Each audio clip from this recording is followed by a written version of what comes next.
It's a beautiful day in our neighborhood. Hi, everyone. Bob McGuire here in the Q2 Weather Center. You're looking at the Beartooth Mountains. Still got a little bit of snow to melt up there, but we've melted a lot of it.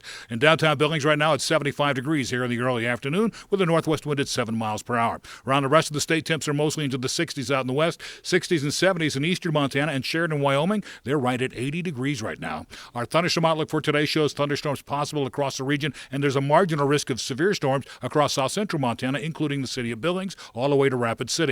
By tomorrow, most of that stuff continues to slide off towards the east, and Billings will just be left with a few spotty thunder showers on Thursday. In the meantime, we do have this to talk about. The flooding continues. The flood warning for the Yellowstone and Livingston and at Billings right now in both cases. The flood waters are just below flood stage at this point in time. And also the Clark's Fork of the Yellowstone at Edgar and Belfry. In both cases, that flood warning is up and going. That means the flooding is happening in both those cities along the Clark's Fork of the Yellowstone.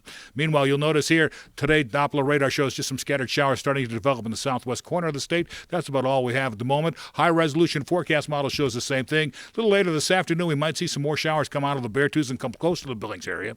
Then by the time Thursday gets here, just partly cloudy skies expected on into Friday. Kind of the same deal. Few spotty showers near the state line with Wyoming, and that's going to be about it.